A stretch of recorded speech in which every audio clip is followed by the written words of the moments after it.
Hello, chart watchers, and welcome to this Monday, March 11th, 2019 Market Watchers Live show with your host, Tom Bowley and Erin Swenlin. For those of you joining us for the first time today, welcome to the show. And for our regulars, welcome back. All right, well, we've got the Dow Jones rebounding today, even with some really rough news for Boeing, which took the Dow Industrials down at the open. You can see we have bounced back. The Dow Jones currently up 100 points. The S&P 500 up 32 points. The NASDAQ up 121 points. And the Russell 2000 up 17. So those last three all up over 1% today. 10-year Treasury yield bouncing slightly, back up about 1.6%, 2.64% now. Volatility index, a big drop after the move on Friday, up above 18. We have quickly retreated back down. We're down 9% today to 14.5. Technology leading to the upside today, up nearly 2%. Energy also bouncing back off a very rough week last week. Energy up 1.7%. XLC, which is communication services, trying to make a breakout above that early February high. Really nice day today. And aerospace is definitely the one area. I was looking at the areas of the market not participating today, and basically it's aerospace, mining, and gold mining. Those are really the only three areas of the market that are down, but aerospace getting hit. And the reason, Boeing down almost $30. It was down a lot more earlier today, though. There were some negative divergences, especially in the aerospace index. We'll take a look at that in a bit, but that would suggest that we were looking for a 50-day test. And you can see back here, the aerospace index did actually get back to its 50-day before it began to bounce. So technically, this is not bad action, even though it is rather shocking to see that group down so much on an up day. Apple making a breakout. I think this is a really important breakout here. We had the tops around 175, 176. This has been a stock that has been lagging the S&P for a while, but it is up more than 3% today, making a breakout, and volume has been pretty strong so far today on this move. So always good to have Apple, one of the leaders, participating and leading a move to the upside. We'll see whether or not that continues, but I really like the action the last 2 days here on Apple. Okay, Erin, first of all, I know you had a busy week last week, but I hope all is well. Yes, I am established here in Redlands, California, made move from Corona. I still have boxes everywhere. It's just, yeah, eventually I'll get completely unpacked, but I managed to get my little workstation together for the show today.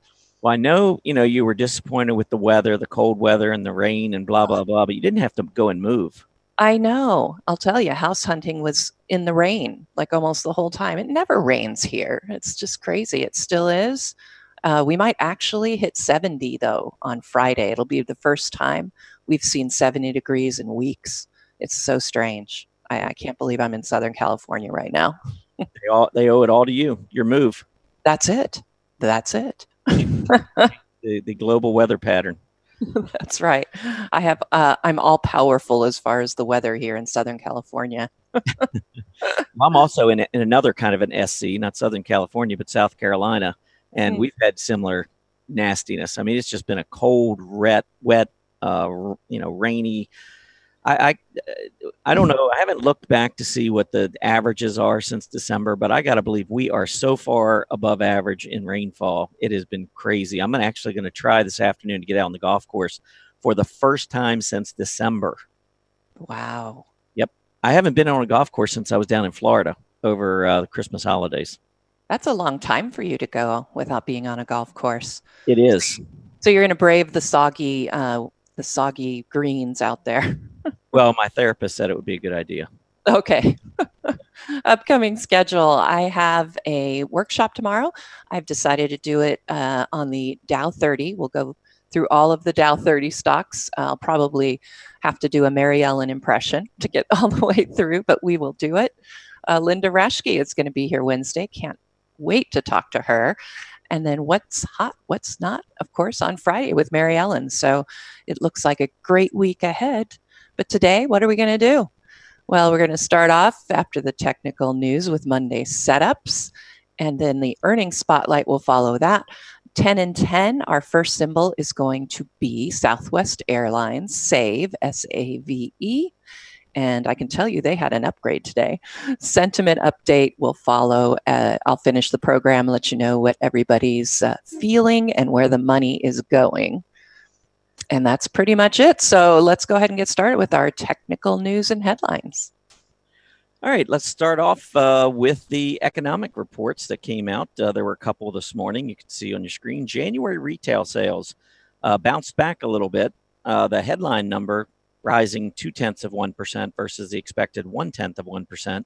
But when you strip out autos, January retail sales were very strong, rising 0.9% versus the 0.3 expected. So that certainly is helping to restore some confidence, I think, in the economic picture as we go forward. But do keep in mind this is January, so we're looking back a couple months. December business inventories rose 0.6% as expected. And the result of all of that in the bond market is really not a whole lot. Short term, we had a nice move about a week and a half ago. We saw the 10-year Treasury yield move from 2.63% to 2.76 over the span of just 3 days. I viewed that as a positive, but you can see quickly we went right back down below these moving averages and once again threatened to break down. We actually had an intraday breakdown on Friday before we rallied back up to about that 2.63 area where we've been seeing some support. And today we're up a bit, 1.4 basis points, though. That's not a lot considering that the retail sales number came in strong. So I don't know. Bond market still is the biggest concern for me. I don't know really what's going on. I mean, the market is acting as though the U.S. is getting quantitative easing, another round of QE instead of Europe. Not quite sure. This was typical of what we saw back during quantitative easing when we knew that the Fed was going to continue buying treasuries. We had others jumping in and front running the Fed. So a lot of stuff was artificially keeping the Treasury yields down and lower, and what it did is help spur economic activity. And as a result, we saw the yield going down, and we saw the S&P 500 rising. That doesn't happen too often, but that has been what's happening in 2019. So it's almost like the bond market is anticipating quantitative easing, QE. But I know I'm one of those that hopes we never see that again. And I imagine there are a lot of others out there as well. So we'll see. But anyhow, 10-year Treasury yield currently up about 1.5 basis points. We'll see whether or not this 263, 262 area can hold. If it doesn't, that brings us back down to the low we saw back in January. And as I've shown over the past, many shows on Market Watchers Live, there's a long-term support area on the 10-year Treasury yield, about 260 or so, 2.60%. So I really don't want to go back down and visit that January low, to be honest. All right, let's, there are no earnings out. There were very, very few. I think after the bell, we have Coupa Software, COUP. That's about a $5 billion software company. So that one you might want to keep an eye on. We've had a lot of good reports out of the software group.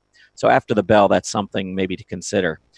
But let's take a look at the aerospace group. I mentioned this at the top. Boeing, there were a couple of crashes now over the last 6 months involving the Boeing 737 MAX jet. The latest over the weekend in Ethiopia. And you can see the impact that it's having on the aerospace index because of the big drop in Boeing. Boeing initially took the Dow Jones Industrial Average down 200 points just on its own losses. And I'll bring up that chart in just a minute. But what I wanted to show you here on this chart with the aerospace, if we take a look at the divergence here, you can see that we definitely had lower PPO as the aerospace group was making new highs. And as I say often, what I look for when I see a negative divergence is a reset. And a reset, in my view, my definition of a reset is to go back, test that 50-day moving average, see that PPO drop back down to the center line or close to it, and then allow things to consolidate, settle down, and potentially begin to start moving up again. Sometimes a negative divergence marks a long-term top, but many times it's just telling you things are slowing, momentum is slowing in the near term, and you just need a pause, a consolidation, something to kind of let things settle back down. I don't think anyone was expecting a crash to do it, and no way to predict that, but that in essence has given us a trip back down to the 50-day. The other thing I would point out here is that we had the gap up, and I believe that was with Boeing's earnings back at the end of January, And notice we came back down and tested the top of this gap support as well. So this is an area I would have expected buyers to come in. We're seeing that today. And I think so far that's good news, even though the group obviously is under a lot of pressure. If we pull up the Boeing chart, you will see basically the same thing. And there's that gap I was referring to. So Boeing gaps up in late January with earnings on heavy volume. It actually went below it, almost filled its gap to the downside, and now has reversed back up, holding that 50-day. With higher prices, we have the lower PPO on Boeing. So we had that negative divergence. I actually think technically this is probably the selling is a good thing for Boeing, just to get it back down, let things settle down for a little bit, consolidated. I wouldn't be surprised to see a little bit more, possible movement to the downside, maybe back to that 370 area where we opened today. But I would suspect after we settle down for Boeing to pick back up and move higher again. Okay, Apple. Got to talk about Apple here. Apple, this is a big breakout in my opinion. You can see we've already traded 15.4 million shares today. I noticed that Apple had traded about 7.5 million shares in the first hour today. So this move to the upside is not coming on light volume. We're on a pace to do well above 30 million shares, which will be the heaviest volume day that we've seen probably in about 5 or 6 weeks on Apple. And that's what you want to see. You want to see that volume picking up and confirming moves like this to the upside in breakouts. Now, I wanted to point out, though, if we look at a relative chart on Apple, and this is where I've had my concerns with Apple. It's not that Apple hasn't been uptrending since the beginning of the year, because it has, but on a relative basis, until today, it had not been breaking out relative to the S&P 500. Now, I think with this break above the earlier relative high in February, I believe Apple is beginning to show characteristics of a leading stock again. And that's good news for many of its shareholders. And as long as that uptrend continues here in the relative strength versus the S&P, and especially if the group, the computer hardware, can break out as well, I think that would bode well for for Apple and for computer hardware in the coming months. Okay, Erin, I know you've got a number of upgrades and downgrades. I'll let you take it away. All right, let's get to it. All right, let's see here. Try and get to where I need to be. Sorry. Things are still a little bit crazy around here. All right. Okay. Trying to figure out why it's doing this to me. Okay, here we go. All right, I had actually had Apple on the list as well because it has been upgraded today. So I'm sure that that's not hurting the nice move that we're seeing currently. I'll give you a quick little look at what I'm seeing here. And I agree with you, Tom, that this is looking really good. I mean, look at the PMO. We got that bull kiss going on up, and that's always really nice to see, especially on a breakout like we're getting today. I'd certainly like to see it get above that 200-day EMA, but after a breakout from this particular trading range, I think there's certainly every reason to believe that it will get back above the 200-day EMA. And you can see we already had gotten an intermediate term trend model buy signal back here at looks like near the end of February, sometime there. So it was already kind of telling us that things are going to look good. And look at what was going on with the OBV at the end of February as well, moving up. So liking the Apple chart, as is B of A Merrill, they upgraded from a neutral to a buy. So that's a good one to get. Facebook, another FANG stock, was upgraded today. And I think it's looking pretty good as well. Look, we've almost got that PMO buy signal. You can see just let's see, 100th of a point away. I suspect by the end of the day, if we can close higher, that we will see that positive crossover, and that would give us the PMO buy signal. And look at what's been going on with Facebook. It's been, it got back above its 50-day EMA, and it held that as well as the 20-day EMA. And of course, we got that gap up and the trading range, but I'm seeing that 50 getting ready to cross above that 200. And of course, that would give you a long-term trend model buy signal. So I'm liking this upgrade on Facebook. It went from a neutral to a buy by Nomura. JP Morgan upgraded FireEye. A lot of big names today on the upgrade list. They upgraded it from a neutral to overweight. So this is like going into a buy signal as far as JP Morgan is concerned. And their target right now is $20. I would look at this and say more like 1875 would be my target here at that top we had at the beginning of February. But a nice breakaway gap here. We were heading down. We were in a declining trend, and now we gapped up, and that usually is a sign that you're going to see further higher prices at this point. PMO got yanked upward on this move so far, and the 50 is trying to get or stay above the 200-day EMA. You can see that both of them are absolutely even right now as far as what we have on the chart. All right, let's look at a few of the downgrades. Kronos Group was downgraded today by BMO Capital from a market perform to an underperform. And, honestly, with that PMO sell signal we got back here at the mid-February, and then really the lack of action, mainly just in a trading range, I think if I were to draw this, you could get a symmetrical triangle out of it, possibly. Or if you want to look at this as kind of a long-term flag, you could do that. So, ultimately, it dropped below the 20. The PMO is heading lower. So even though you might want to say there's a flag, it's pretty messy. I would look for further movement to the downside after breaking below that 20-day EMA, based really on that sell signal that I can see right now in the PMO that came in earlier. All right, Nucor was downgraded today by Longbow from a buy to a neutral.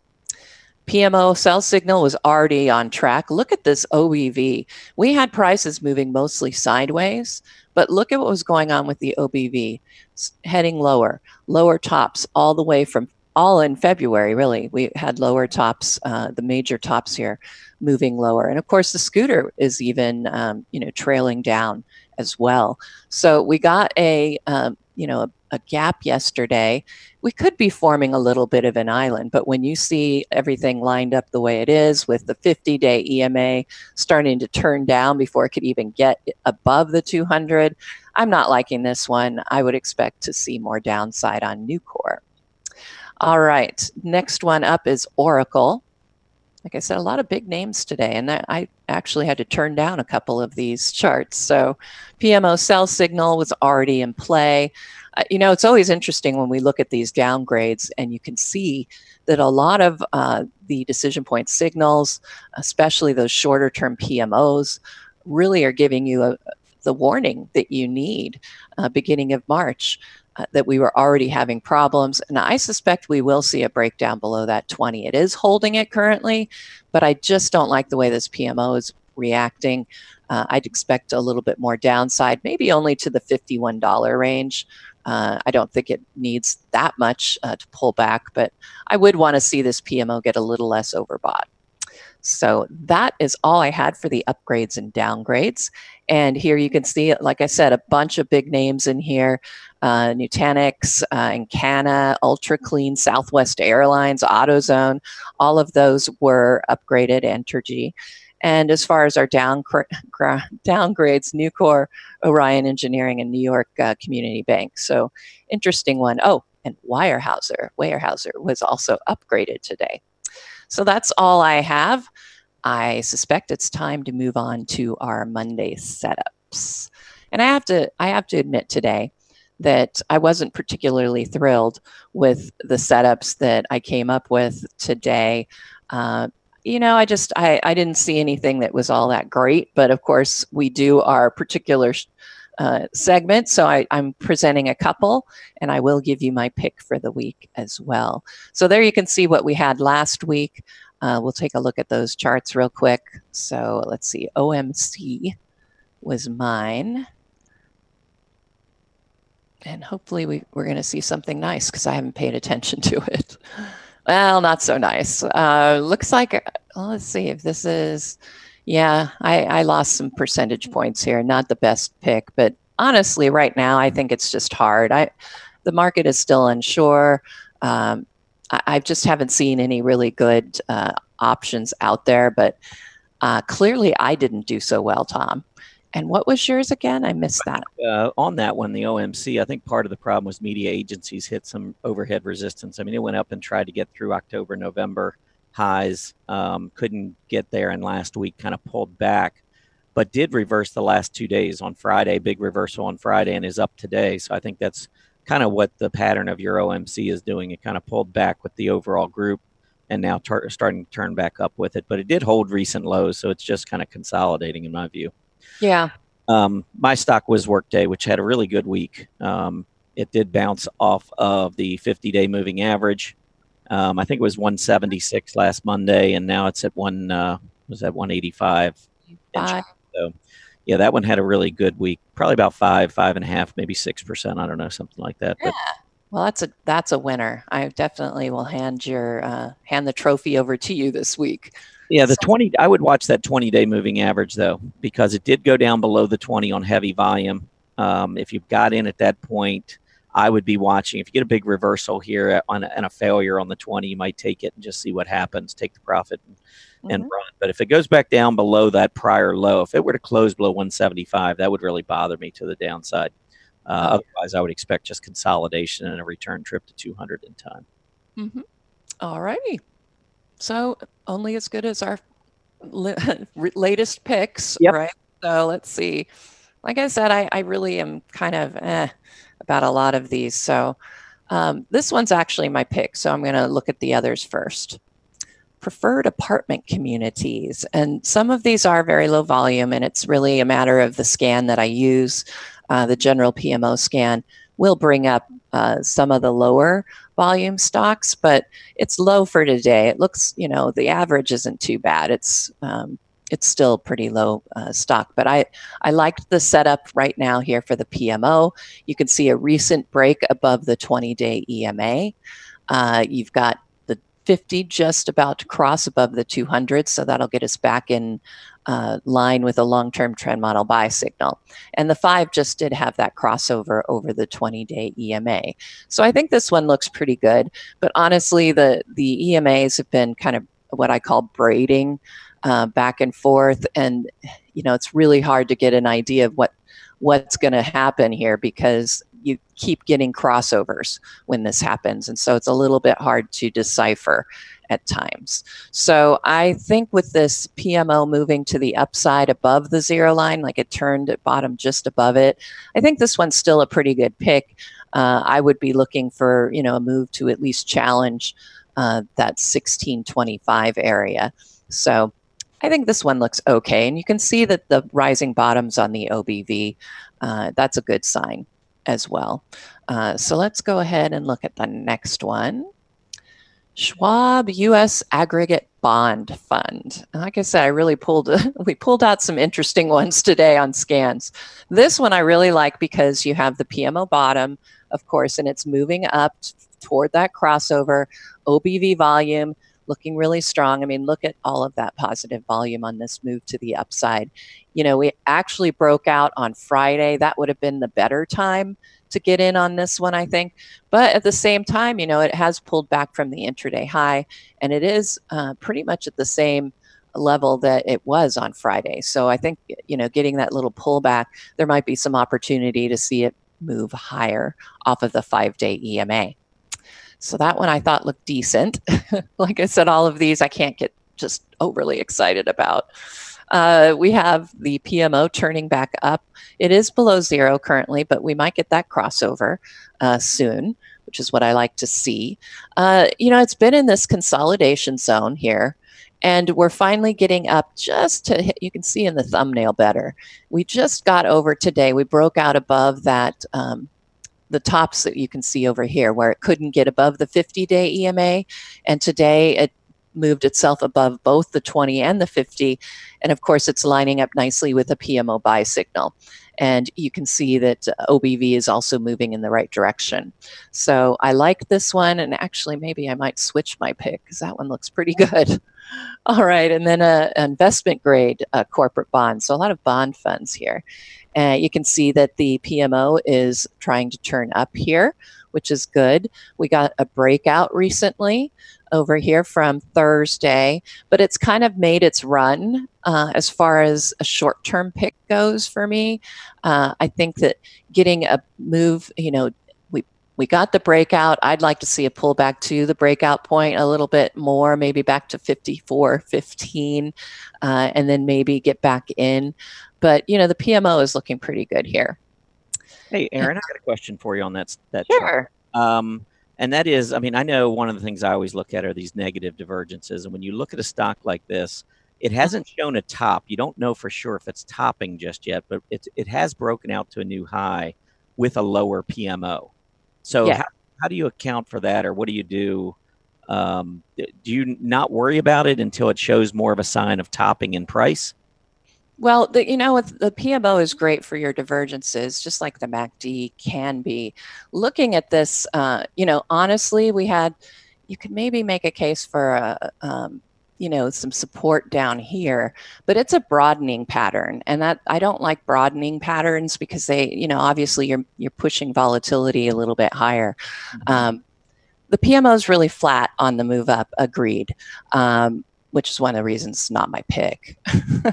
But we got the breakout, and like I said, I could see it pulling back. The problem is really, like I said, is you've got this like a horn. I don't like anything that has a broadening pattern. And even though we broke out, like I said, I can't get overly excited about some of these today. It just isn't coming together for me. And here's another bond fund. This is the one that I was going to pick. I really think I want to pick the other one, though, 2 TWO. So we got to fix our little summary slide there. But I like the way the OBV was moving out here, kind of broke out above what we had seen earlier. Scooters in the hot zone, just about. And, the PMO is making its move. It looks a little bit better on this one, I have to say, Tom, because it is moving straight up rather than flat on that move. But again, you've got these kind of horn patterns here. I think at this point, when I didn't get a chance to draw the trend lines, but I think this was a rising wedge. We got the breakdown, and now it's coming back up and breaking out above that top we saw back here in February. But it is, it made kind of a run, but I liked it because it is already starting to do its pullback here. And I thought the PMO looked pretty good as well. But I think I'm going to go with the other one. I think I'm going to go with Two Harbors Investment Corp, mainly because I do like that little breakout. And, you could almost make a case for a double bottom here. It's, mostly a trading range, but I like that it broke out from there, and that the PMO is starting to really rise nicely with the OBV rising bottoms, with the rising bottoms on the move. So I think that one looks pretty good. So I'm going to go with Two Harbors. It is currently at 13.97 or 98, however you want to do that. So we got 97. You get a half penny.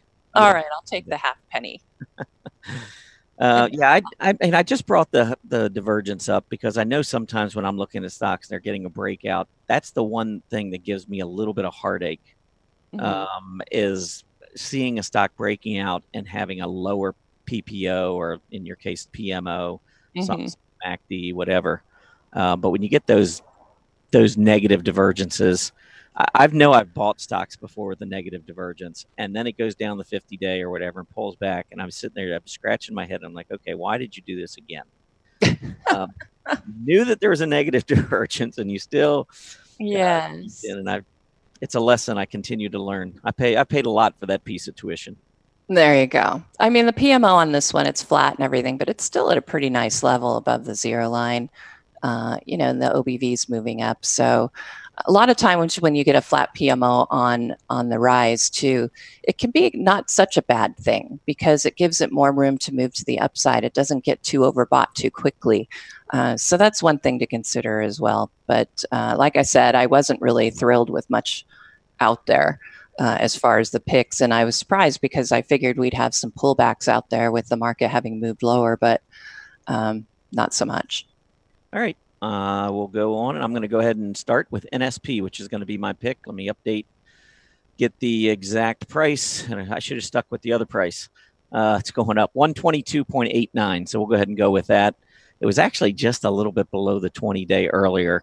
I was debating before the show because I really like GoDaddy. I actually own both of these. I own Insperity and I also own GoDaddy, but I'm going to go with NSP because it did put that long tail in on Friday below 120, below this prior low, and now it's come back up and it's held the 20 and now putting in a higher high today. So I'm going to go ahead and go with this one, NSP. It is a little lighter volume than what I normally would trade. I mean, today only 70,000 shares and we're about halfway through the day. But if I just look back at the last, let's just shorten the range to the last, well, let's just say the last month so we can see what the volume's been like. You can see today under 200,000. It's been above 200,000 for the most part over the last month. Actually, it looks like it maybe every day. So volume's a little lighter today, but I just like the fact that this is one that is catching that key support area right around the 20-day and at gap support. I'll have a tight stop. I don't have a stop in. I'll be watching this one, but anything below 119, I think would be a problem for me to the downside. And even a close below 120 would likely get me out of the stock. But I think it's going to make a run back up here for about 132 or so to test that high that we saw back in the second week of February. This was earnings related. That top of gap support should hold as pretty good support, and I think it's starting to show that. So I'm going to go with NSP at 122.89 for my pick. In my blog this morning, though, I did go with GoDaddy. So chances are if one of these two works, it'll probably be GoDaddy since I had it in my blog. But this one had already gapped up today a little bit more. And so I felt like the key gap support down here at about 72, and let me lengthen this a little bit here.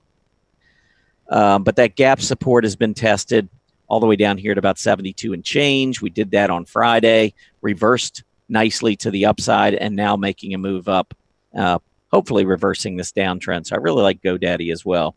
A few others, I'll just go through these quickly. INFY, I've talked about this one multiple times, but since gapping up with earnings back in the second week of January, this 1040 area has really been great support, and it tested it again on Friday. So the opportunity to trade this back and forth between 1040 and about 1090 has been there for multiple weeks now, and I would suspect it's going to make another run for the top of the gap or the top of the trading range.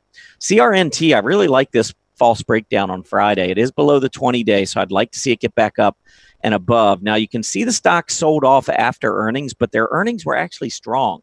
So I think it's just, the stock ran from $3.60 to $5 in about 8 weeks and pulled back after earnings. But I wouldn't be surprised if it turns and makes another move higher. What you want to see is a break back up above that 20-day moving average. JBHT. Now, this is one I know that Earnings Beats put out because I saw their alert that came out last week. But the stock went right down. They had a couple of entry points right around 101 and then again at 99.70 or so. And it came down and hit both of those, printed a hammer on Friday, starting to turn back up. And I really like this one. This was a gap up with earnings back in January, pulled back, went to a new high, came all the way back down and tested this area, went all the way and hit that gap support. I would not be surprised to see a bounce, continuing bounce on JBHT here. And just a few more quick ones. OSIS, talked about this one multiple times, I think, but gapped up with strong earnings, continued higher, was looking for it maybe to get back down closer to 84. It did that on Friday, now starting to turn back up. Scientific Games, SGMS. This is one that had a negative divergence, higher prices, lower PPO, and it's come all the way back down to the 50-day test, and you can see the PPO getting close to the center line. I would not be happy at all with a close below 24. You've got the 50-day at 24.13. Recent lows over the past 7-8 weeks have been holding at 24. So this one you keep a fairly tight stop, excuse me, with a target up near 30. And the last one is Match, MTCH. Another one that gapped up with earnings, put in that not so great looking candle and tried to break out. PPO rolled over. It's getting close to the center line. We're getting down close to the 50-day. I suspect that right around 52 or maybe just below would be great entry into Match.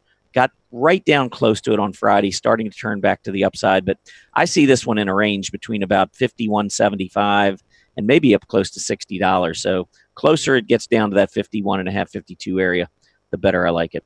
So let's go ahead and summarize these, and then we'll move into the earnings spotlight. So Erin's pick for this week is 2 TWO at 13. Oh, they rounded up to 13. Oh, well. I'll take that. I can do it. I can deal. They just threw you a little curveball there. And I have NSP 122.89. So we'll see what happens next week on our Monday setups. All right. So let's move into earnings spotlight. And I thought what I would do today, first of all, every one of these stocks that I talk about are coming off of my strong earnings chart list. And these are all stocks that I'm looking down the list right now to see if I own any of them. And I do actually own one. And I'll talk about that in just a second. But let me go ahead and show you the first stock. And what I wanted to do is, we've had some weakness in the market. I just want to show you kind of how I look at the market. And some of these stocks I probably could have owned, but I didn't have the cash to buy them, unfortunately. But let's take a look first at Intuit. Now, I talked about Intuit's report and how strong it was, big volume, even after this huge run to the upside. And by the way, we had consolidated sideways on Intuit for quite a while, but we gapped up a little bit with earnings. And then look at that hollow candle. That is almost a Maribozu candle, which I've talked about before, where you open on the low, close on the high. It's a candle that just shows you a lot of demand. With heavy volume, the heaviest volume we'd seen over the last few months, and a huge hollow candle. It's just telling you that there were a lot of buyers even after this huge uptrend with its earnings report. Well, Friday, when we saw the weakness, came down, tested the rising 20-day. Now, a lot of times what you'll hear me talk about in terms of how I trade these earnings gaps is I look a lot of times at the top of gap support. But what I've noticed over the years, and what you'll see on a lot of these charts, is that stocks come down, test their 20-day, and sometimes don't quite make it down to that gap support level before turning higher. Intuit was one of those cases. We went down to 240, didn't quite get down to 237 gap support, and now here we are one day later, and we've already gained $10 back. Trade Desk, another great report that came out a few weeks back. Huge move up. Look at that candle. Did we get down to 175? No. In fact, we didn't quite make it to the 20-day. But look at this stock turning right back around. As soon as the market shows a little bit of strength, you get leaders like Trade Desk flying back to the upside, trying to make a breakout, up 6%. And this is why I like to trade these stocks that show all of this strength with earnings. Because when we pull back in the market, yes, these stocks will pull back a little bit. But as soon as the market starts to show strength, many times you get leadership again from these companies that were leading prior to the pullback. So Trade Desk, I think, on this breakout looks really good. Lamar Advertising, LAMR. This I just mentioned because it looks to me like a little bit of an ascending triangle. So you've got a nice uptrend, which I think is fairly evident. And if you come across here and look at the highs, right at about 80, and then you start with the lows. Let's see. Whoops. Yeah, right there. I think you can see that we've got rising lows. We've got equal highs, and off of an uptrend, that ascending triangle looks pretty bullish to me. A breakout above 80 would measure about 5 points up to 85. You got a stock trading just under 78, and you've got great support at the 20-day. So you're sitting almost on the 20-day. If it closes below, you could take a small loss, or potentially you could go in with the idea, I'll get in half here. And if it does go back down to test that low from the earnings-related gap up here, and when we came back down, we had buyers jump in just above $75. So you could get in one entry here, second entry 75, average into 76.50, and then if you get up to that 85 measurement, you've made more than 10%. And to the downside, if you're in an average of 76.50 and you close below 75, you've given up maybe 2%. So 5-to-1 reward to risk by taking a conservative approach. I think Lamar Advertising looks kind of interesting off of this uptrend and potential ascending triangle. All right, FIVN. This is 5.9. 5.9 Inc. gapped up, and this is similar to what I just talked about on Lamar. I mean, if we take a look at the chart and we annotate it, take a look what happened when it came back down. See how it gapped up with earnings, came down and printed that? That's where the buyers came in, $50. Look at where we just went down to the end of last week, right back to about $50. And now the buyers come back in. we're up 8% in 2 or 3 days off of this move back to the upside. Now, it's still got some overhead resistance there, maybe even a little bit here. So if I failed at either one of those levels, I'd probably think about taking some profits because there's nothing saying we can't go back down one more time. But FIVN bounces right off of a key support level. Next up, LZB, Lazy Boy.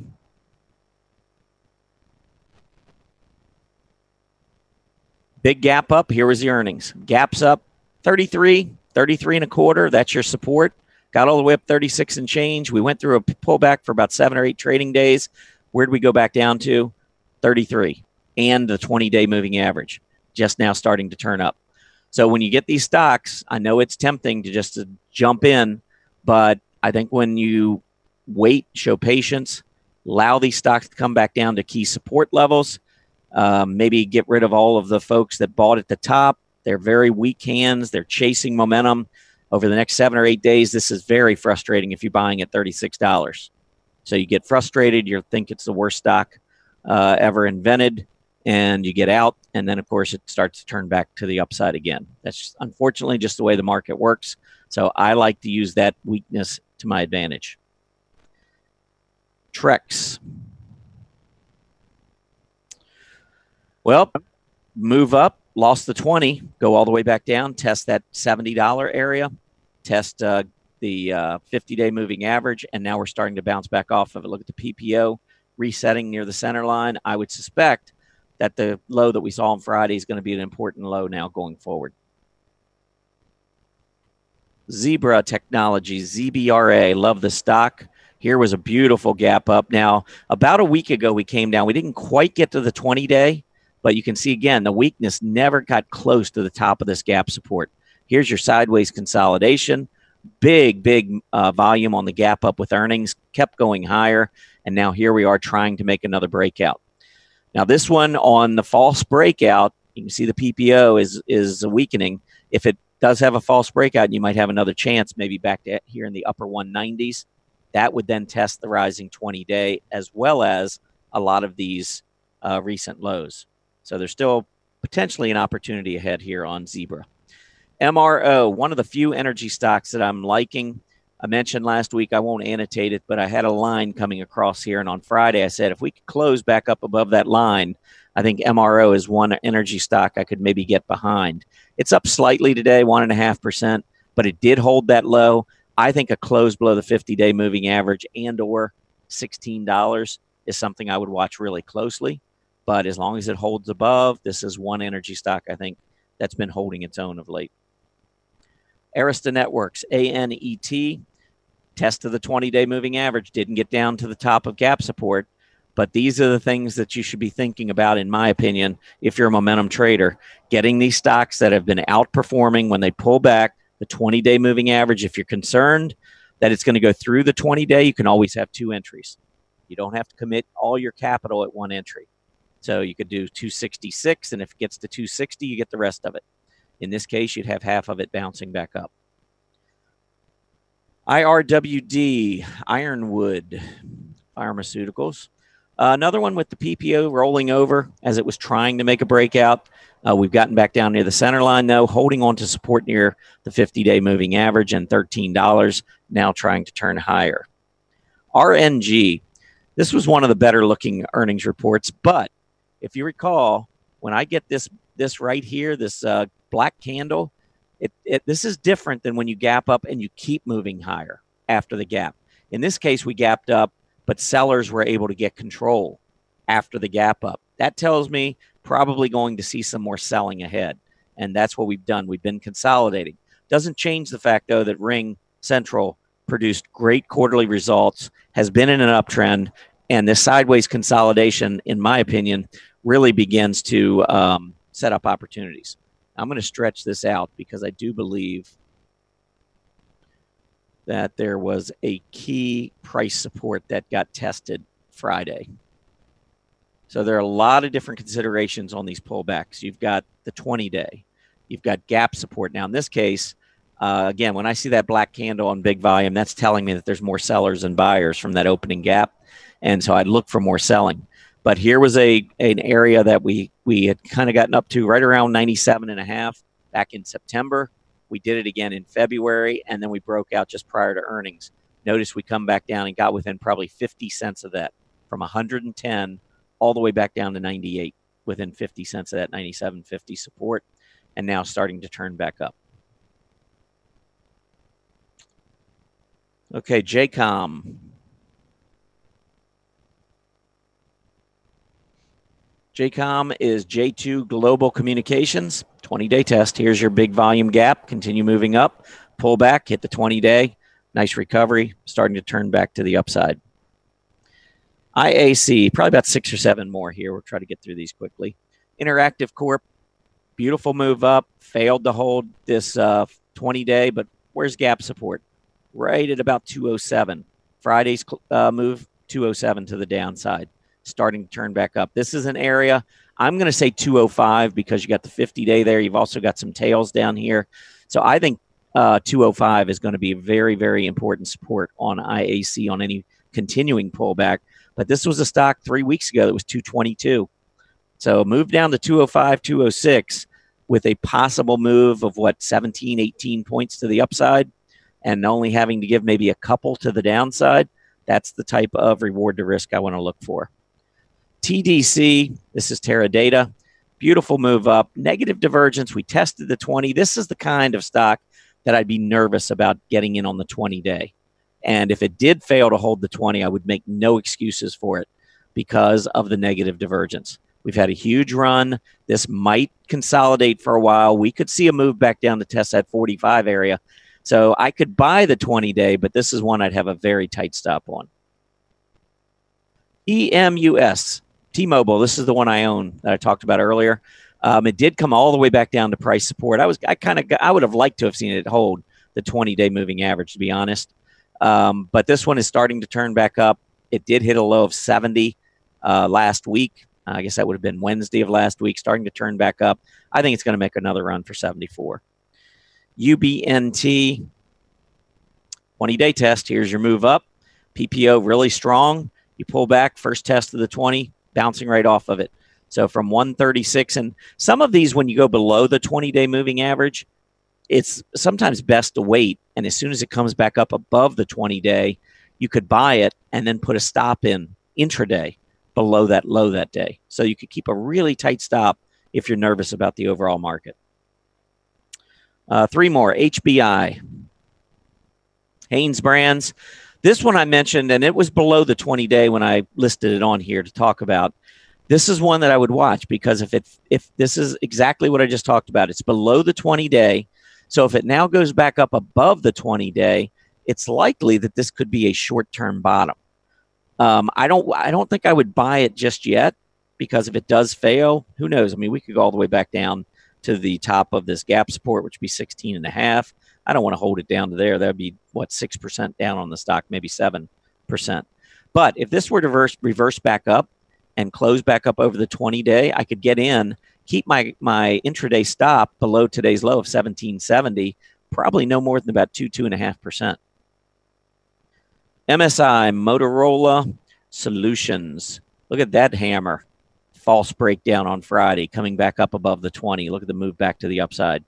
Very strong. And then the last one I have, those of you waiting to get into iRobot, well, that was the first key test.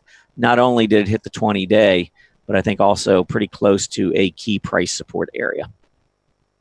There was the high from August. So after all of this sideways action, made the breakout over here with increasing volume, went back, tested price support and the 20-day moving average at the same time. Now, in this case, higher price, lower PPO, so definitely 117. I'd be careful if it closed below that level. But all the way up to the top, even here, volume was not light. 1 million shares, when you go back and look, 1 million shares has been pretty good volume on iRobot. So yes, it's lighter than what we saw here, but that's kind of volume is unsustainable. That's not what we typically see on iRobot. So I think the volume here, even though it was lesser, was still pretty good on that breakout. So I would have been okay buying it on the 20-day. And I would be expecting it to go back up to this 130, 131, 132 area. To the downside, watch 117. All right, went through a bunch of them. Again, all of those stocks were on my strong earnings chart list. They are on my strong earnings chart list. So these are all companies that have beaten top line, beaten bottom line. I like their chart patterns. And so now when I look at them on these pullbacks, I can be considering them. I don't have to worry about, okay, what do the fundamentals look like? Because I've already, by keeping a chart list of only companies that have beaten, I already know the fundamentals on these stocks are good. So if I like the technicals, I like the technical entry, I can pounce on these when they hit key areas of support. Okay, a number of stocks went over there. You can see on your screen the stocks that I did discuss. And here is a poll. And I talked a little bit about gaps. So I thought, and by the way, last week when I did the workshop, there were a number of you that responded in the survey and asked if I could do some kind of an update on gaps. And I talked a little bit in the workshop about it. So I thought maybe this would help to use the Earnings Spotlight segment to talk a little bit more about it. There are, though, on this list, in my opinion, and this is a little subjective, I've read a lot of different definitions for continuation gaps. So you might have different definition than me. Mm-hmm. I saw 3 of them, Erin. I saw 2. All right. But I'm interested if any of those overlapped. Okay. What were your answers? XL is, I can't pronounce that right now. XL and Xilinx. Yes, that was one, and it looks like everybody definitely saw that. I actually think you could make a case for one on Amazon, but the others, I just didn't see it. All right. I made the poll up, so obviously I got to come up with what my answers were. I saw it on Xilinx, Kraft, and Inogen, the top 3 that are on. Oh, okay. I did not see it on Amazon and F5 Networks, but like I said, patterns are in the eyes of the beholder. And honestly, gaps are as well. They really are, because there's so many different types, and I think everybody sort of has a little different definition. Yep. So for me, you're continuing the trend and then you gap. The problem with Amazon, of course, is that why can't I get my chart up here? I want to look at it. It was mostly in 2019 moving sideways. So like I said, I think you could make a case for one in there, but yeah, I didn't see it. All right. Well, I'm going to pull, before we go into the 10 and 10, I am going to pull up these charts. Yeah, I want to see where you're looking. And yeah, we'll take a look at this. Yeah, Xilinx was that one I thought was pretty obvious. Yeah, I thought everyone would get, or most everyone would get Xilinx. So here's the chart. So you got an uptrend. So in order to have a continuation, you have to have a prior trend. So you got an uptrend. I think there's definitely, and the key was, I said, in 2019. So I'm right. looking at these last 2 months. So here is the gap. I mean, big volume. That's the other thing I look for in a continuation gap. I mean, if you're continuing a prior trend, I want to see some oomph behind it. I want that volume confirmation. So here is Xilinx with the gap up. This was earnings related. Big volume. It's been a great performer. I still really like Xilinx going forward. But that is your continuation gap. So everybody, I think, or most everyone went with Xilinx. I agree. You agree. We're all on board there. Mm-hmm. Okay. Next up, let's do Kraft Heinz. Yeah, I'm looking at that one. So Kraft Heinz was downtrending. And I believe that this is a gap down. Now, maybe some say, well, that's the uptrend. And so I look at it as a rising trend personally, but I think it's really flat. Yeah, I think that the downtrend remained in play. So again, it's two different technicians looking at the same chart with different perspective. So that's the reason for me that this is a continuation gap. Now, maybe the majority agree with you, Erin, because only 32%, although this was the second highest, but only 32% said that this was a continuation gap. I think Heinz is in a downtrend. I see the gap lower. I consider this to be a continuation gap. Okay. INGN. This is a smaller company. But again, I see downtrend. I see sideways consolidation, and I see a gap down to continue the downtrend. So I consider this a continuation gap. Yeah, I see sort of a rising trend from the December low to the February top. So that's why I was looking at it as not. But I get it. I Yeah, completely no, get it. exactly. And I don't think there's really a complete, wrong answer here. I mean, Nope. I I think everybody has their own vision. And seriously, gaps, they are tough. When I took the CMTs, it's really hard to distinguish some of them. So, Wow. I mean, looking at this one, I see the downtrend. I see like a possible bottoming head and shoulder and then completely breaking down. So uh, I view this more as like a sideways consolidation off of a downtrend, never really confirming an uptrend, even hmm, though, I mean, it went up, but obviously the market went up. I think on a relative basis, this thing didn't do very, very much. hmm. But then the gap down is the continuation. Now on Amazon, and I'll try, I've got to get moving here, but these last two. So Amazon has the uptrend, and I'm not sure which gap maybe you were Yeah, I was kind of looking at the one but it was an island. I mean, there's one, like uh, here, end of January. yeah, and then the one in the end of January. Yeah, there's one that's going down that I see a little bit earlier than that, like 3 or 4 days. Yeah, there's that gap with the little, yeah, that one. Right And here. you're sort of in a downtrend. I mean, a really short term one. I don't know. I was kind of reaching. Okay. Again, I think it comes, with there was definitely a short-term downtrend. There was a gap down. Mhm. I like high volume, so that wouldn't have gotten my attention there because of that. But again, everybody's got different things that they look at.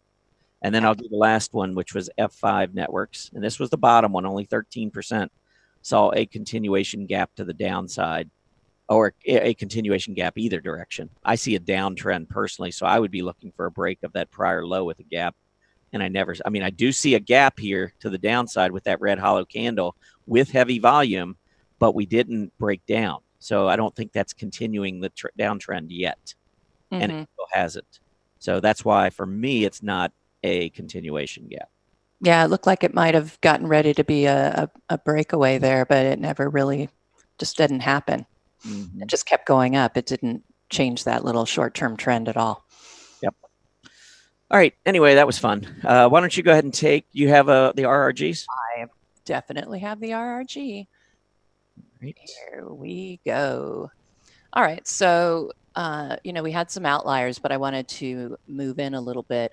Lots of you guys are really good. I think they're using the RRGs more, Tom, because a lot of these that come up do tend to be traveling in the right direction, that northeastern direction. So I thought that was interesting. Oh, and here's some of those outliers. Snap icons really out there. So anyway, and then when we were looking at what was requested, actually a lot of industrials. Energy had 5. Technology, of course, it always seems to tend to be the majority. Not as many consumer discretionary though as usual. So let's start with our first one, which and I did put it in the agenda wrong. It is Spirit Airlines, not Southwest, and it's Save, SAVE. All right. I think in the upgrades it was listed as save, but I think you may have said Southwest. Yeah, I think it was on the agenda because I Oh, think on the agenda. Okay. yeah. All right. All right. Well, save Spirit Airlines. I think looking at this, is that a key gap support area? I mean, I marked this heavy volume gap up back, I and I still think. have my screen. Oh, I thought I did. Nope, my bad. All There right. it Yeah, it's a is. lot easier to see if I actually pull my screen up. Yes, Shocking. for everybody else too. Exactly. Oh, I could see my screen fine, so it wasn't a problem for me. Yeah, heavy volume gap up with earnings. I think back in November, you can see that the move up to the upside. I think we're in this sideways consolidation mode. The volume has been a little heavier though on the downtrend, so I do not want to see this gap support lost. That would be one thing that would really bother me to the downside. So 51, I would be keeping a very tight stop. I actually liked Spirit Airlines quite a bit. But I think one thing that has hurt some of the airlines recently is that crude oil prices have gotten back up above that $55 a barrel level. And of course, that is one big line item in the airlines. So, yeah, I mean, I would just continue to watch this gap support area. I think if we hold there, I think we have a pretty decent chance to move back to the upside. When you look at the overall relative strength of Spirit Airlines relative to the airline group, it's in an overall uptrend. Now, it has been struggling for about the last 7 weeks, 8 weeks, but I think it's within the context of an overall uptrend. So what you want to see is gap support hold, and you want to start to see this outperform again. So this relative line you want to see start to move back up. All right, do you have another? Oh, I'm sorry. The most popular in the chat room is NVIDIA. NVDA. Yeah, I think I saw that they had a $7 or $8 billion acquisition of Mellanox Technologies, and sometimes you get on that kind of news, you get a move to the downside. But in this case, I guess traders are looking at this maybe as being accretive, or maybe just a strategic acquisition that will help them down the road. NVIDIA, you can see semiconductors have been performing much better. And if we go all the way down here to the bottom, semiconductors on a relative basis have been outperforming. But NVIDIA has been one that's been struggling. So it's just starting to show some relative strength. I'd like to see breakouts on a relative basis. So I'm just going to draw a few lines in here. Number one, I really would like to see us break above this 171, 172 area. But on a relative basis, let's get back up above this relative high versus its peers, because it's not one of the best performers in the semiconductor group, and it's also not outperforming the S&P 500. So breaking above both of these relative lines and above this absolute line would give me a much better feeling about NVIDIA going forward. Until that, I would be looking elsewhere in semis. All right. The next one was also, actually the second most popular, was Snap. Yes, Snap, I think, was in a poll that we had last week, which was one of the top performers of 2019. And you can see what kind of move we've had. Now, this to me ended the downtrend. It's a huge gap up. For me, in my lingo, I would be viewing this as a breakaway gap. All of a sudden, it's a change of character, heavy volume, gap up, clearly breaks the downtrend, and now starting to show uptrending characteristics, holding that rising 20-day moving average.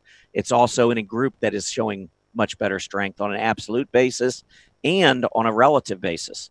You can look at the internet. So the internet group relative to the S&P is on the verge of breaking to about a 6 or 7 month high.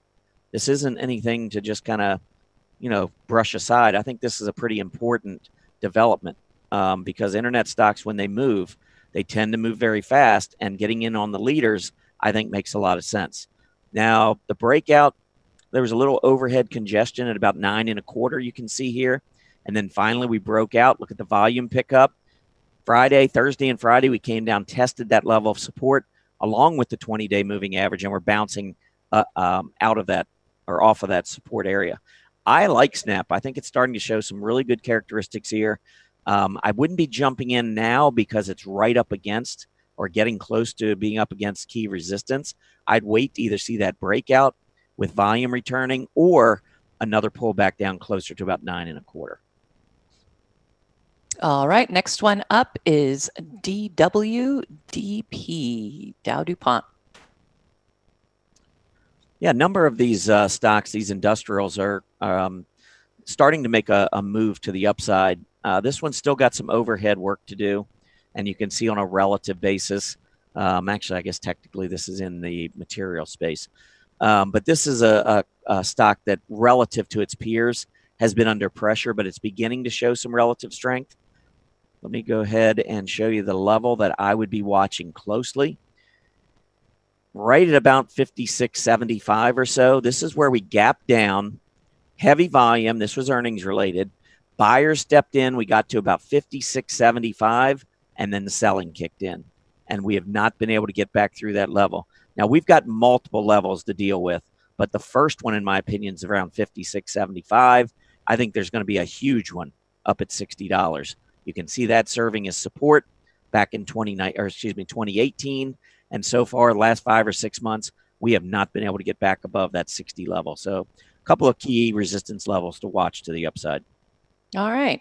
Let's see. The next one, kind of a darling of mine a couple years back, Ambarella, AMBA, Anatomy of a Parabolic, back a couple years ago.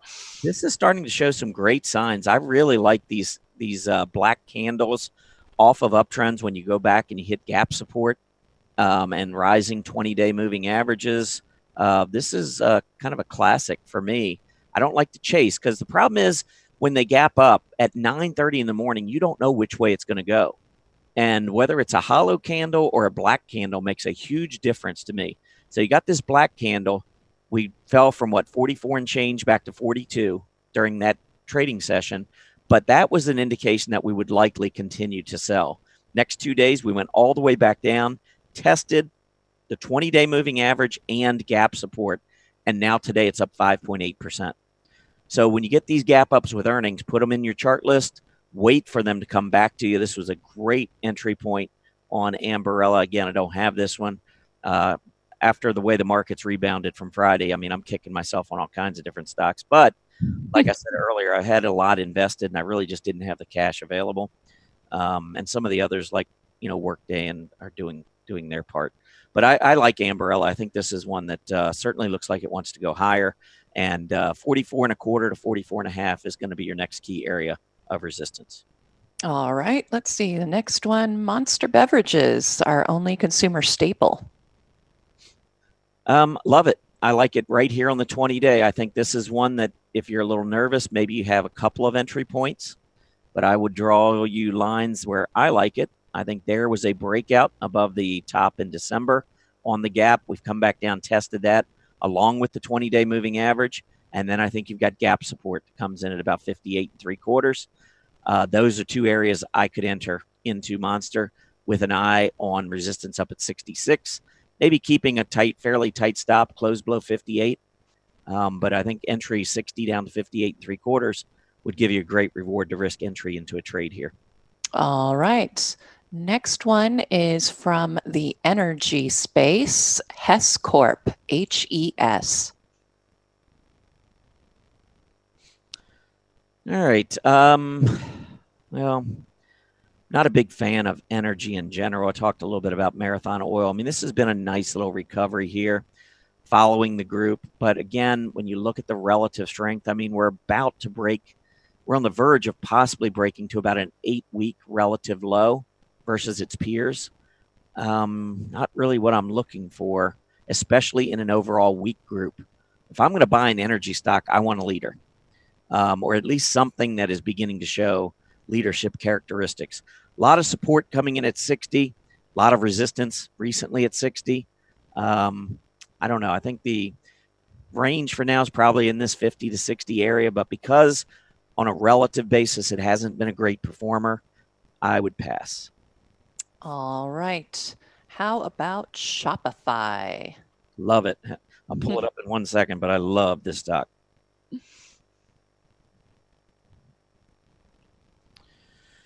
All right, Shop. Nice breakout. Look at these. First of all, check out all these tests of the 20-day moving average. When you get that 20-day test, it's a buy signal until it's not, until it fails. But what I really like here is the sideways consolidation. You know how so many of these software stocks have been in long-term uptrends. They just all seem so extended. Shopify consolidated for a long time. Just recently made the breakout, and Friday came down, tested that rising 20-day moving average, and has exploded to the upside. Look at today's volume, already 1.4 million shares. It's breaking out even though its group is not, so it's showing you great relative strength. I was just going to annotate the prior highs, which now should offer up some good resistance. I'm going to go up just a little higher to get these two red candles in. But I would say 178 or so is great support. We came down to about 180 on Friday, hit that 20-day, and that would be the other thing that is certainly worth pointing out is that the rising 20 days providing great support on the stock. All right. How about Regenx Bio, RGNX?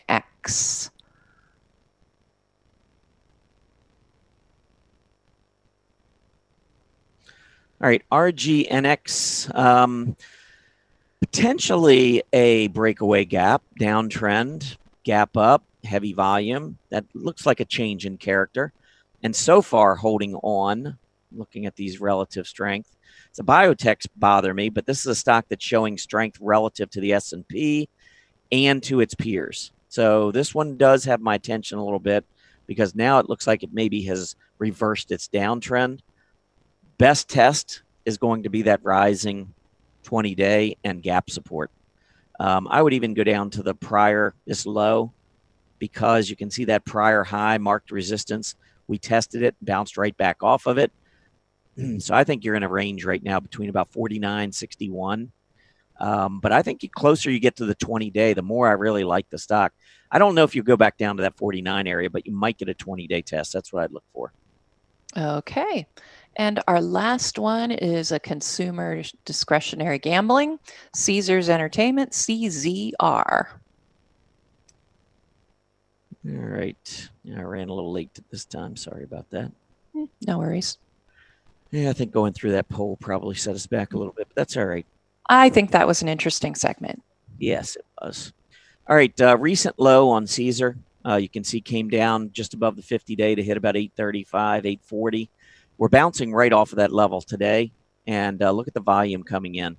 I would be okay with the stock because I do think this is a group that's been beaten down. I wouldn't be surprised to see a little bit of strength. But one word of caution, the stock remains in an overall downtrend in my view. Didn't hold the 20-day here, so there are some questions.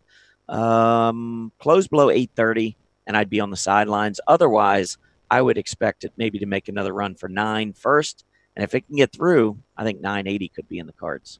Excellent. That is our 10 and 10. Here are the symbols. I will have those up in the Market Watchers Live recap for you and in the live chart list. And you can find that. Just go to the blogs or articles tab and click on the Market Watchers Live blog. Time for our final market update, and then I'll get into some sentiment. All right, here we go. I was noticing, the 3 days I was missing in action, we had a downtrend in the market. And I have to tell you, I don't know if anyone remembers, but when we had the giant drop back in January of, 2018, I think, it was my birthday weekend, and I ended up taking a day off when everything went to hell. So I guess I need to stay on the show or else we're in trouble. So Dow Industrials right now up. You can see really with all the major indexes here, at least the S&P 500 and the Dow, starting to consolidate after a really nice morning. Interesting, though, the Dow gapped down on the open, but it quickly made up ground and now could be forming a continuation pattern, a flag pattern. So we'll see. NASDAQ definitely having a great day. It is up over 1.75% right now. Mid caps staying on a nice straight rising trend, and Russell 2000 the same. Right now, it is up over 1.5%, and we certainly want to see mid caps and small caps participating if we're going to have a nice breakout here. Treasury, TSX, the Canadian markets are up as well. A little bit of a bumpy ride this morning. And Treasury yields are slowly rising, currently up and reading 2.648%. The VIX moving lower. It looks like it's found a low at 1450. UUP is down slightly, 3 cents. And gold, GLD, is, after that beautiful gap up and rise higher, we're seeing a very major pullback. If you ask me, we're already taking back half of the gap we had on Thursday. Or on Friday, I'm sorry. USO is up right now 11 cents, reading 11.84, and TLT has been declining steadily throughout the morning, currently down 52 cents at 121.05. And as far as our sectors go, technology is the leader, up over 2%. But as you can see, all of the sectors are up today. So a really nice day in the market. That's all I have for our final market update. I'm going to pass it to you, Tom, and get my charts together. All right, just a quick little analysis of the S&P 500. You can see we had this double top up here at about 28.15. We had a pretty good support level at about 27.65, 27.70. You can see a number of these intraday lows that came down into this range. So we had been holding. We broke down on Thursday, extended that move on Friday with the non-farm payrolls coming in so weak. But literally the selling we saw in the first part of the day on Friday was really all the selling we got. And by the afternoon, we were rising back into it. And when I wrote my blog this morning, one of the things I wanted to watch was to see whether or not we could get back through the declining 20-hour EMA, because definitely we had a downtrend in play. And you can see this morning there was no playing around. We went right through it, no hesitation, and we continue to trade higher. So in addition, we could also pull up the daily chart and see that the 20-day EMA, which we had lost last week, we're trying to recapture it today. So unless we have a reversal late in the day, this is actually looking very, very bullish to me in the short term. We'll see whether or not we can get back up through 28.16. That was the level. That's where we failed. That's where these highs came in from fourth quarter of 2018. That's going to be the key level to the upside. To the downside, I think Friday's low marks it. I think if we go back down below that, then we're definitely looking at a 50-day test, potentially even more. But if we continue this move up, watch 28.16. Mm-hmm. All right, let's go ahead and move right on into sentiment here. All right, so here's our sentiment update for March 11th, 2019. Here are all of the groups of charts we're going to look at. I don't want to go through all of the names here, but we have polls right here. We have cash flow. We have what's going on with the big money exposure and Wall Street sentiment survey. And I thought the VIX and the breadth chart looked really interesting today. So I plan to show you that as well. All right, so let's just get right on in here. So the put call ratio is the first one I'm going to look at. I do invert it because I like to look at high, the top of the window is being overbought. And so if you have a very, if you have a low reading and you're getting lower, that means that you're leaning on the bearish side as far as the ratio goes. And what you look for are these tops in overbought territory, and then watch where it goes from there. And typically when you hit a top and you start moving downward, you're going to continue with that decline that you've got. That's what the put call ratio is telling me at this point. I would look for a continuation of, a decline. We're in a rising trend, but as Tom was just saying, we could come back down and test the 50. The put call ratio is suggesting we will. They're certainly looking very bearish, which is bullish because sentiment is contrarian. All right, AAII, investor sentiment. This is anybody who goes to their website and takes the poll.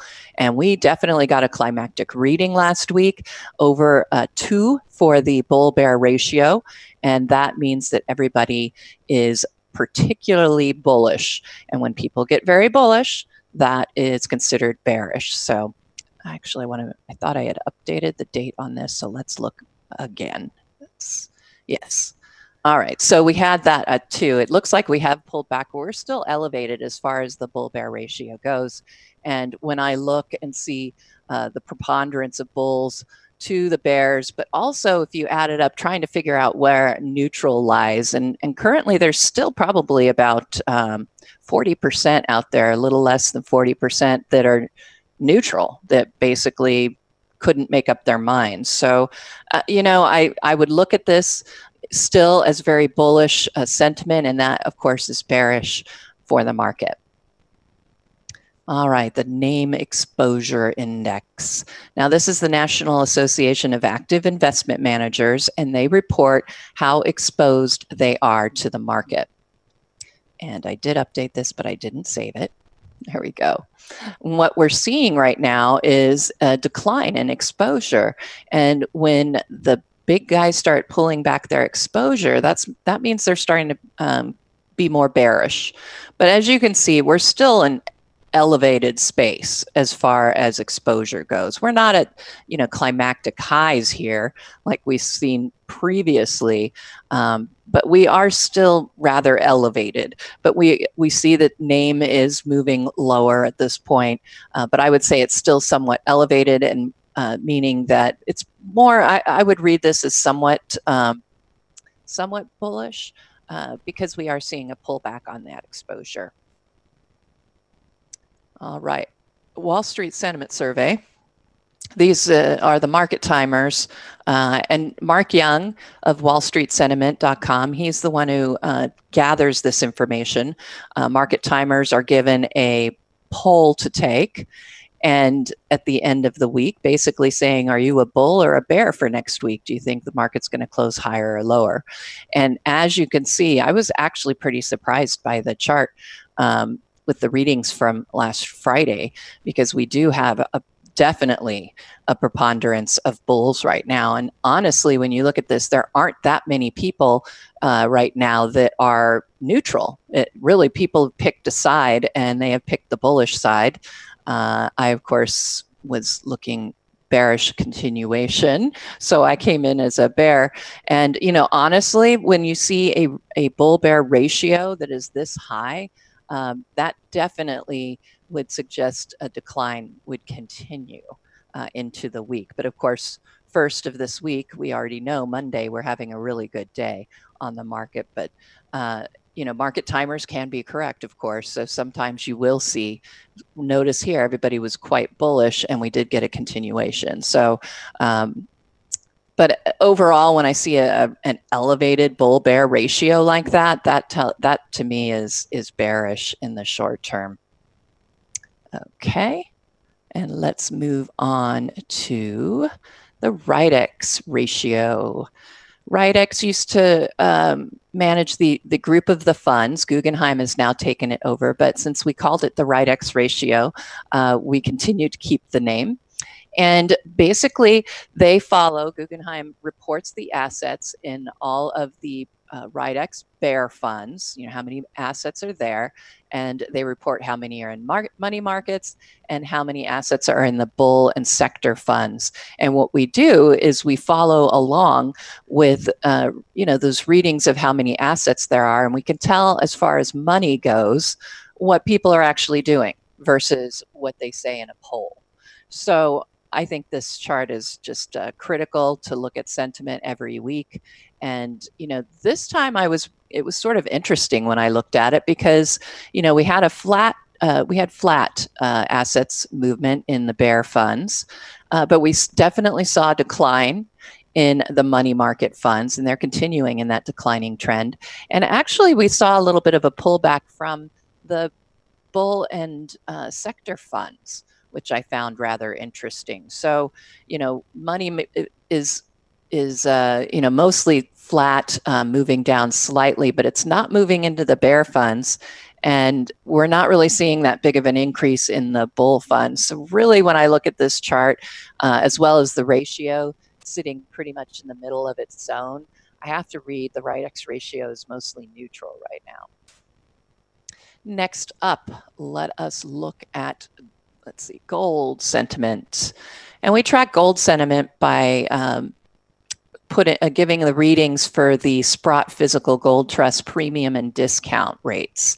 And, you know, currently, and we have been for quite some time, well, since, well, all the way back here from April of 2017, we've been in discount mode. So that is actually bullish for gold. Typically, when you get these high discounts, that means that people are, well, it's a bearish reading. And so when we get bearish readings and sentiment, that's bullish for the vehicle, being gold in this case. I mean, look at this point right here. We had very high discount rates, and we really continued on an uptrend after that. We had high discount rates here at the beginning of October, and we got that move to the upside and continue to move to a move up. So those are the kind of things that I like to watch. And look at this one right here. Look at that climactic discount rate that we had, the biggest we've seen since 2017. And we came off of that, and look at that nice rising trend that we got off of that reading. So I think that it's always interesting to look at this as far as what's going on with gold. You can see that the PMO had started to turn itself back up. But if we look at GLD today, let's see, I'm going to get us a chart that is, make sure I'm getting the latest on GLD here. Yeah. Okay, no, it's still showing March 8th. That's okay. But I do know that GLD is currently pulling back. So the PMO will probably start moving itself lower again. failed breakout here, really nice move, but reverse flag. I was thinking, all right, we got that breakout. We're busting out. We broke up a bearish pattern, and then, and we got the breakout, but now we're seeing a pullback coming in. Let me just pull up a GLD chart. I think I have that in here as well, so we can see the pullback that we got. We're coming up, we've closed about half of that gap. And as you can see, the PMO is now starting to move back down, accelerate downward like it was before. But discount rates are still elevated, and I think that is bullish for gold still. All right, our final one I want to look at is the VIX and the breadth. I look at the advancing and declining issues for breadth on this particular chart. Look at the climactic readings here. We have quite a bit of issues advancing and very, very few declining right now. And to me, that is that is an initiation. Why do I call it an initiation and not an exhaustion? Well, look what was going on with the VIX. We came down, we punctured those lower Bollinger Bands. That's when I start to look for a move to the upside. And sure enough, that's what we ended up getting. And it has brought the VIX all the way back above the average. Again, I invert scales here because I like to look at overbought at the top and oversold at the bottom. So when people get especially complacent, that's when you start looking for the reversal. And right now we got a reversal and we're getting a climactic reading. And so I would read that as very bullish for the short term. So let's go ahead, and I'm going to show you some summary slides, and then we can close out the program here. It's been a lot of fun to be back. Yeah, it's fun having you back. And I know you went through a rocky move. I mean, it's always rough to move. Terrible. I'm going to put these in the Market Watchers Live recap because we're getting ready to close the show out. But as you can see, bearish, bearish, bearish, and then there's somewhat bullish going in there. And then where are we coming out after that? We've got bullish, bullish, and neutral to bullish. So it's pretty mixed, a mixed bag right now. So that's really what I can say about what's going on there. And that's it. Well, it is another day. I tell you what, the market, the way it looked Friday morning and the way it looks today is like literally like night and day. Oh, it's ridiculous, isn't it?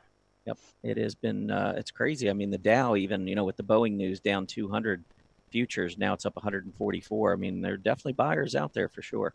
Mm-hmm. Yeah. All right. Well, it is time to wrap up another show. Certainly want to thank everybody out there for being with us today. I hope you enjoyed the poll and talking about the gaps and all. It's something certainly fun to do from time to time. Mm-hmm. Please remember to complete the survey as you exit. It's located below your video player. We'd love to get your feedback, hear what you think of Market Watchers Live. As a quick reminder, Market Watchers Live airs 5 days a week, Mondays through Fridays from noon to 1:30 p.m. Eastern Standard Time. Have a great Monday afternoon, everybody, and we will see you back here tomorrow. Happy trading.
Here's how to put a simple line on your chart without using the annotation tool. Let's say we want a line in here at 47.50. You can just drop down here into the overlays, pick horizontal line, add the price point, 47.5, and we're going to use a red line. We're going to make it solid and thick and hit update, and that blasts it into the middle of your chart.